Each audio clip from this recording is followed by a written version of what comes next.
पुरानी हवेली अभी भी गांव के बाहरी इलाके में खड़ी थी। एक मूक प्रहरी जिन जीवनों को उसने छुआ था उन पर राजस्थान, तेज धूप और पुरानी कहानियों का देश। इसके दिल में बसा एक छोटा सा गांव। जिंदगी धीमी गति से चलती थी, धरती की लय से बंधी हुई। लेकिन बाहरी इलाके में एक साया मंडरा रहा था, पुराना हवेली, भूली हुई शान का एक टूटा फूटा प्रमाण। इसकी दीवारें जो कभी जीवंत थीं, अब हड्डियों जैसी सफेद थीं। खिड़कियां खाली आंखों की तरह दिखती थीं। इसके चारों ओर हवा रहस्यों की खामोशी से भरी हुई। गांव वाले जानते थे, वे कहानियां फुसफुसाते थे। एक ऐसे अंधेरे की कहानियां जो हवेली से चिपकी हुई थी। एक ऐसा अंधेरा जो उन लोगों को निगल जाता था जो अंदर जाने की हिम्मत करते थे। तारों से भरे आकाश के नीचे, छटकती आग के पास किंवदंतियां जिंदा हो गईं। पीढ़ी दर पीढ़ी चली आ रही कहानियां, हर एक पिछले वाले से ज्यादा डरावनी। वे एक अमीर परिवार की बात करते थे। उनकी हंसी कभी हवेली के हॉल में गूंजती थी। एक अचानक त्रासदी, एक भयानक अंत, उनकी आत्माओं को शांति नहीं मिली। कुछ लोगों ने छिपे हुए खजाने के बारे में फुसफुसाया। लालच विश्वासघात और मौत की ओर ले जाता है। लोभ की कीमत, उन दीवारों के भीतर हमेशा के लिए फंस जाना। सच्चाई हो या लोक कथा, कहानियों का एक ही असर होता था, डर। एक ऐसा डर जिसने ग्रामीणों को दूर रखा। विजय विलेज का शरारती लड़का, कहानियों पर तंज कसतावास, युवा और बेचैन, वह रोमांच चाहता वास।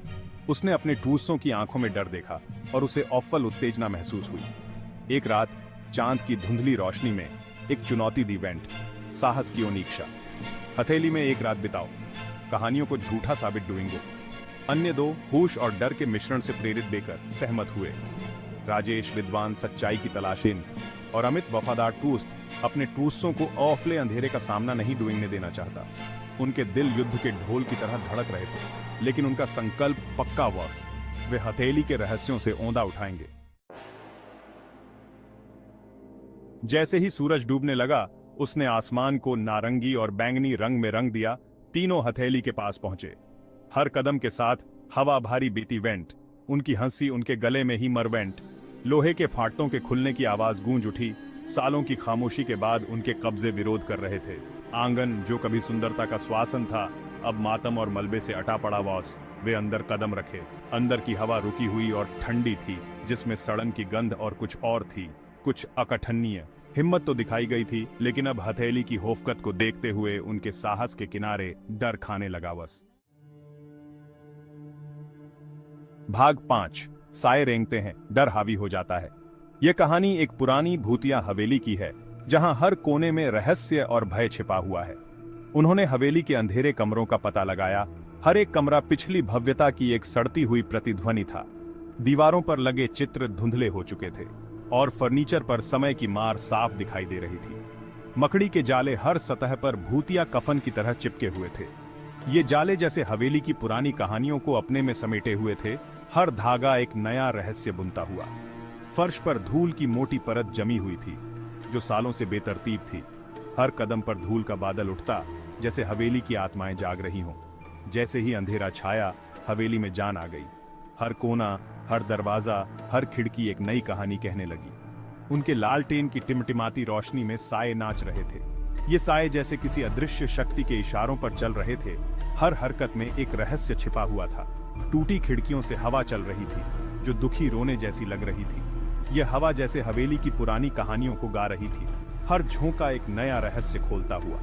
फर्श के तख्तों की हर चीख, खिड़कियों के बाहर पत्तों की हर सरसराहट उनकी रीढ़ की हड्डी में कंपी भेजती थी। हर आवाज जैसे किसी अदृश्य शक्ति की उपस्थिति का एहसास दिलाती थी। हवेली उनके साथ खेल रही थी, उनके डर के साथ खिलवाड़ कर रही थी। हर कोना, हर दरवाजा जैसे उनकी हिम्मत की परीक्षा ले रहा था। विजय, उसका जोश फीका पड़ रहा था। उसने आत्मविश्वास का मुखौटा बनाए रखने की कोशिश की, लेकिन उसकी आंखों में डर साफ झलक रहा था। हर कदम पर उसकी हिम्मत टूट रही थी, लेकिन वह भी इस एहसास को दूर नहीं कर सका कि वे अकेले नहीं हैं। हवेली की हर दीवार, हर कोना जैसे किसी अदृश्य शक्ति की उपस्थिति का एहसास दिला रहा था, जो उनकी हर हरकत पर नजर रखे हुए थी। भाग 6। सन्नाटा चिल्लाता है। उन्होंने हवेली के पुराने पुस्तकालय में रात बिताने का फैसला किया। यह एक पुरानी, धूल भरी जगह थी जहां हर कोने में रहस्य छिपे हुए थे।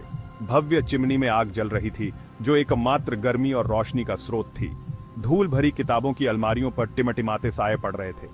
हर परछाई एक नई कहानी बयां कर रही थी, लेकिन सन्नाटा बहरा कर देने वाला था। यह सन्नाटा इतना गहरा था कि हर छोटी आवाज भी गूंज रही थी। इतना गहरा सन्नाटा कि वह उन पर हावी होता जा रहा था, जैसे कि यह सन्नाटा उनकी आत्माओं को निगल रहा हो, उन्हें घुटता जा रहा था। हर सांस लेना मुश्किल हो रहा था, जैसे कि हवा भी भारी हो गई हो। उनकी घड़ियों की हर टिक टिक गड़गड़ाहट की तरह गूंज रही थी। यह आवाज उनके दिल की धड़कनों के साथ तालमेल बिठा रही थी। विजय ने मजाक करके तनाव तोड़ने की कोशिश की, लेकिन उसकी हंसी भी डर से कांप रही थी। लेकिन शब्द उसके गले में ही मर गए। उसकी आवाज भी सन्नाटे में खो गई। राजेश घबराई हुई नजरों से कमरे में इधर उधर देख रहा था, जैसे कि किसी अनदेखी चीज की तलाश कर रहा हो। बेचैनी से एक किताब पलट रहा था, लेकिन उसके हाथ कांप रहे थे, शब्दों पर ध्यान केंद्रित करने में असमर्थ। हर पन्ना उसे और भी डरावना लग रहा था। अमित ने पीला पड़ा चेहरा लिए आग में देखा। उसकी आंखों में डर साफ झलक रहा था। वह इसे अब महसूस कर सकता था, एक ठंडी हवा का झोंका जो उसकी रीढ़ की हड्डी में सिहरन पैदा कर रहा था। एक उपस्थिति, अनदेखी लेकिन स्पष्ट। यह उपस्थिति हर कोने में महसूस हो रही थी। कोई उन्हें देख रहा था। हर कदम पर, हर सांस पर वह नजरें उन पर टिकी हुई थीं। भाग 7। एक उपस्थिति, अनदेखी। एक ठंडी हवा कमरे से बेकर गुजरी, उनकी आग बुझा दी, उन्हें अंधेरे में डुबो दी और घबराहट उनमें तेजी से फैल गई, ठंडी और तेज। तब उनबे ने उसे सुना, एक फुसफुसाहट, पहले धीमी फिर तेज बेतीबेंट। ऐसा लग रहा था जैसे यह हर जगह से आ रही है और कहीं से भी नॉट। राजेश ने औफमती आवाज में इसे तर्क संगत बनाने की कोशिश की, इसे हवा कहकर टाल दी और लेकिन वह भी उस डर को नजरअंदाज नहीं कर सका जो उस पर छा गया। वस फुसफुसाहट डुइंगाह में बदल गई, एक असहनीय उदासी और लालसा से भरी हुई। अमित को महसूस हुआ कि एक ठंडा हाथ उसके गाल को छू गया है और वह चिल्ला ले।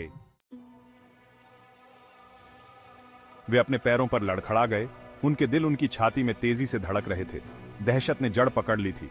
उनके डर को भागने की एक मूलभूत जरूरत के साथ बदल दिया। बस अंधेरे में ठोकर खाते हुए वे हथेली के भीतर भागे, बाहर निकलने का रास्ता खोजने के लिए बेताब। लेकिन हथेली ऐसे मुड़ने और मुड़ने लगी, गलियोरे जो अंत की ओर ले जाते थे उनके सामने दरवाजे बंद हो जाते थे। फुसफुसाहट उनके पीछे पीछे चली गई, उन्हें ताना मार रही थी, मथेशियों की तरह इकट्ठा कर रही। बस अंधेरे में एक तेज चीख सुनाई दी और विजय को अपने खून को ठंडा महसूस हुआ। वे फंस गए थे। हथेली ने उन्हें पकड़ लिया। बस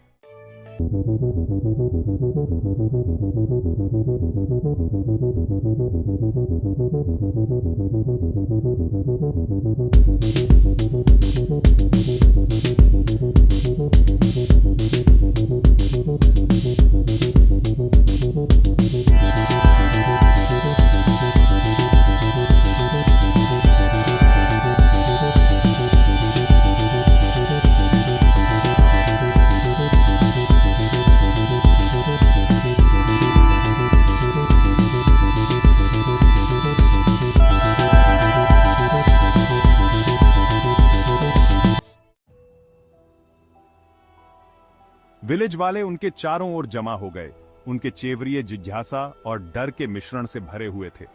लेकिन जब उनबे ने पूछा कि उनबे ने क्या देखा, क्या सुना, तो शब्द उनके गले में ही अटक गए। वे अकथनीय को कैसे समझाते, वे उस दहशत को शब्दों में कैसे बोरन डूंगते जो उनके दिलों को जकड़ रही थी। वे चुप रहे, उनकी आंखें उस रात की ओर से भुतहावेर। हथेली ने अपने रहस्य बनाए रखे थे और इसलिए पुरानी हथेली की कहानी जीवित रही। उस अंधेरे की एक कड़ी ओर दिलाता है जो उनकी दुनिया के किनारे पर छिपा हुआ वास। विजय, जो कभी इतना जोशीला था, अब अपने पूर्व स्व का एक खोल था। उसकी आंखों में अब वह चमक नहीं थी जो कभी उसके व्यक्तित्व का हिस्सा हुआ करती थी। वह अब एक ऐसे व्यक्ति में बदल गया था जो अपने ही विचारों में खोया रहता था, जैसे कि वह किसी अदृश्य भय से जूझ रहा हो। उसने उस रात के बारे में कभी बात नहीं की, लेकिन डर बना रहा, उसकी विशेषताओं में उत्कीर्ण। उसकी हर हरकत में एक अनजाना डर झलकता था, जैसे कि वह किसी भयानक रहस्य को अपने भीतर छुपाए हुए हो। उसकी आंखों में एक स्थायी भय था जो कभी कभी उसकी नींद में भी झलकता था। उसने अपना युवा अहंकार खो दिया था, जिसकी जगह डर की शक्ति की एक थकी हुई समझ ने ले ली थी। वह अब एक ऐसा व्यक्ति था जो हर समय सतर्क रहता था, जैसे कि किसी अनजाने खतरे का इंतजार कर रहा हो। उसकी हरकतें धीमी और सोच समझकर होती थीं, जैसे कि वह हर कदम फूंक फूंक कर रख रहा हो। राजेश विद्वान ने ज्ञान की खोज को त्याग दिया। सच्चाई की उसकी प्यास इस डरावनी समझ से बुझ गई कि कुछ रहस्यों को अनसुलझा रहने देना ही सबसे अच्छा है। उसने अपनी किताबें बंद कर दी और अपने अध्ययन को छोड़ दिया, क्योंकि उसे अब यह एहसास हो गया था कि कुछ सवालों के जवाब खोजना खतरनाक हो सकता है। वह उस रात का भार अपनी आंखों में लिए हुए था, दुनिया को नियंत्रित करने वाली अनदेखी ताकतों की एक निरंतर याद। उसकी आंखों में एक स्थायी भय था जो उसे हर समय सतर्क रखता था। वह अब एक ऐसा व्यक्ति था जो हर समय अपने चारों ओर की दुनिया को संदेह की नजर से देखता था। अमित, वफादार दोस्त, अपने गाल पर उस ठंडे हाथ की भावना से कभी पूरी तरह से उबर नहीं पाया। वह अब एक ऐसा व्यक्ति था जो हर समय उस ठंडे स्पर्श को महसूस करता था, जैसे कि वह अभी भी उसके गाल पर हो।